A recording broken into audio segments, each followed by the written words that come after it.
let's talk about free agency. Free agency begins on Monday. Okay? We are close. We are so close.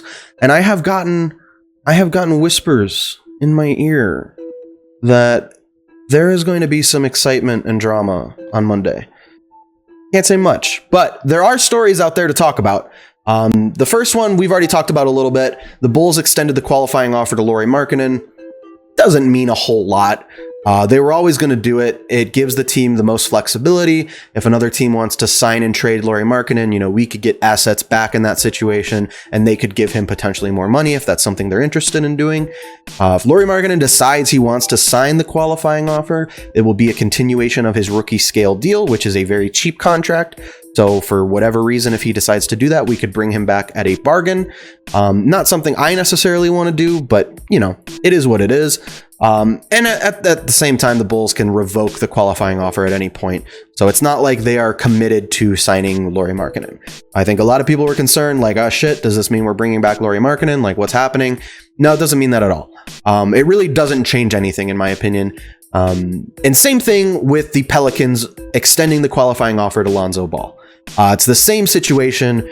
We all expected it. It's not new. It's not shocking news.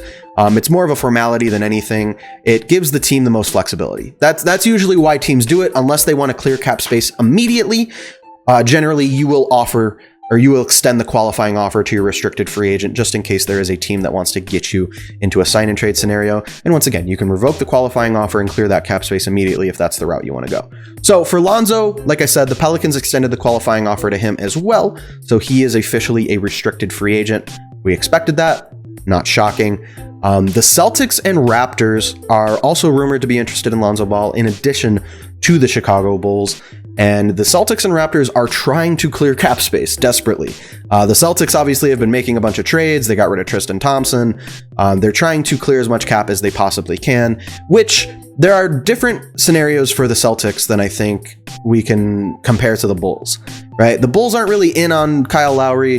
The Bulls aren't really in on guys like, Chris Paul, Goran Dragic, who he might be a free agent this offseason too. The Celtics, on the other hand, are looking for probably a veteran point guard that they can plug into the lineup and try to win with right now with Jaylen Brown and Jason Tatum. So the Celtics have a little bit of a different situation. They are rumored to be interested in Lonzo Ball, like I said, but they also have to try to re-sign Evan Fournier, which is something that they're trying to do right now.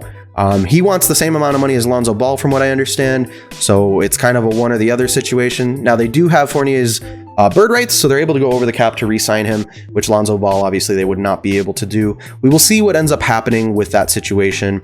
I think the encouraging thing for Bulls fans is that Lonzo Ball has expressed interest explicitly in playing in Chicago with Zach LaVine. Okay, so the interest there is mutual. The Bulls tried to trade for Lonzo Ball at the trade deadline. They know Lonzo knows that we're interested in him.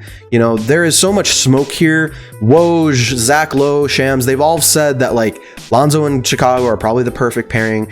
Like there's just so much smoke here that there has to be some fire. So I'm still feeling pretty confident about our chances at Lonzo Ball, even with the Celtics and Raptors trying to get his attention. And you know what? I think it's a good thing. If we were the only team trying to give him a bag, wouldn't that be a little more concerning? We want a player that's in high demand because that means the player is good. If multiple teams want this guy, that means there's a reason, right? If we were the only team that was interested, I'd be like, well, hold on a second. Why are we the only team that wants to give this guy a lot of money? Like, doesn't that scare you a little bit? It doesn't scare me because I know that teams want him. I know that he's a good player. The Raptors, I just don't really consider them a legitimate threat to get Lonzo Ball. They're in a worse cap situation than we are. And I don't know if the fit is right. I don't know if the timing is right. They're kind of going through a rebuild. We're kind of ready to start winning right now. So I'm not totally sure about that. The Pelicans are making a run at Kyle Lowry. Probably going to try to get in the ear of Chris Paul, even though I think he's going to end up returning to the Suns. Spencer Dinwiddie is another name who he's been tied to the Wizards and the Pelicans. We'll see what ends up happening with that. As Bulls fans, we should be encouraging the Pelicans to go out there and get one of their big targets in free agency. I'm doing that on Twitter all the time. You'll see me like talking to Pelicans fans like, yeah, can't wait till you guys get Kyle Lowry. So excited for you guys. Because obviously if the Pelicans get Kyle Lowry, they are not going to re-sign Lonzo Ball. And that gives us an advantage to pick him up. And even with that said, the Pelicans have been rumored to be unlikely to match any offer sheet for Lonzo Ball. It sounds like they're ready to move on, and the marriage, as it were, is over. So it sounds like it's a real possibility, and I feel very confident that AK and Mark Eversley are going to make a strong push for Lonzo Ball in free agency. Now, the Bulls will still need to clear some cap space. It's unclear whether this will be a sign and trade scenario or if this will be, an offer sheet scenario. Those things all remain to be seen. We're going to find out on Monday. I'm telling you guys, Monday is going to be crazy. I'm probably going to take tomorrow off because I'm going to need to just get my mind right, relax, and rest up for the craziness that's incoming on Monday. I almost want to call off work. It's going to be a crazy, crazy day. So the other craziness that's going on right now, you guys remember Derrick Rose?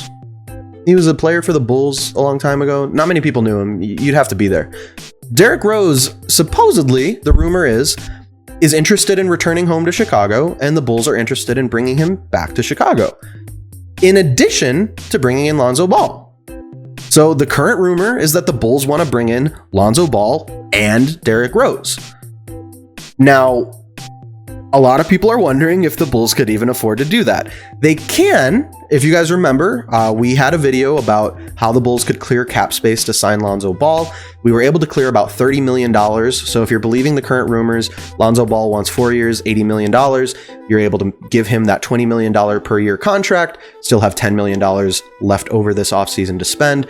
You could spend that on Derrick Rose and not have anything else to work with. So it's possible. We'd have to say bye to Thad Young for sure. We'd have to say bye to Tomas Satoransky, Ryan Arcidiacono, literally all of our free agents this offseason. We'd have to say goodbye to all of them. There is a scenario where we let go Thad Young and maybe try to convince him to come back on a veteran minimum or a smaller contract. MLE, whatever. Possible. There are other free agents out there that we could use the MLE on. There's other sign and trade possibilities we could go over the cap with. There are a lot of options. But the current rumor, like I said, is that the Bulls want to take a look at bringing in Lonzo Ball and Derrick Rose. As far as a fit on the court goes, I think the fit is there. I know Billy Donovan likes the 3-guard lineup. And I think if you do this scenario with Lonzo, Derrick Rose, Zach LaVine, Lonzo can play more of an off-ball wing position. Derrick Rose could be your primary ball handler. Try to get screen set for Zach LaVine, maybe put Patrick Williams at the 4, and use that maybe more as a late game rotation rather than a starting lineup. So there's ways to make that work. Derrick Rose would come off the bench in this scenario, most likely to start the game, but you could close out games with those 3. Lonzo gives you a lot of defense. Patrick Williams at the 4 gives you a lot of defense. Obviously, Zach and Derrick give you shooting and scoring. So I do think that there is a fit there. We'll talk about it. The off the court stuff with Derrick Rose, I just would rather avoid. I don't want to touch it, and I don't want to even go back to that stuff. So, personally, I feel like we could spend our money better. I know that the hearts of Bulls fans everywhere are tied up in the nostalgia and the memories. I totally get that. It would be a great story for, the city and for him. But personally, I feel like we could do better with that money, and I just don't want the headache that comes along with it. I'd rather just not go down that route personally. I know that's an unpopular opinion, but that's just my personal opinion. I feel like we could use that money better this offseason. I'd like to keep Thad Young if possible. I think that is very important for our front court depth, which is already lacking even with him. So losing him would take a huge hit, and, adding more guards is great, but we've already got Kobe White.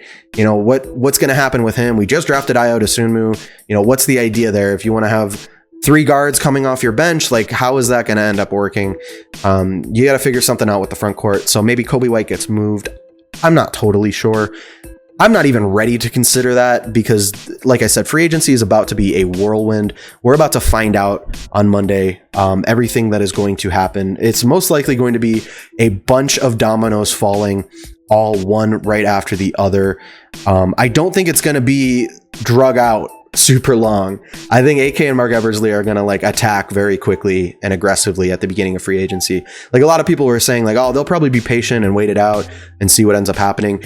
I disagree. I think they are going to be aggressive starting on day 1, try to go out and make moves, get their guys and get the roster ready for next season. They don't want to wait. They don't want to let guys sign with other teams. They don't want to let the moment pass by. So I'm happy with that. I'm happy with the aggressiveness. We will see what happens with Derrick Rose. There's part of me that really would love to see it, and there's part of me that would just like to move on with my life and not revisit those memories and let them be memories. So that's the mindset that I have going into free agency. But everything can change on a whim. Who knows what kind of cap wizardry AK and Mark Eversley will be working. There's a possibility that they're able to make this work and sign additional free agents. There are so many different avenues the Bulls will be considering to improve this offseason. So it goes beyond just basketball sometimes, though, with Derrick Rose. And I think it is important to mention that some fans will be alienated if the Bulls make that move. And that's not something I like to see, and that's not something we should do. So tough situation. Definitely the kind of thing that requires a more thoughtful and long form conversation, which this is not the medium to do that. But my personal opinion, I think the money can just be spent better in general.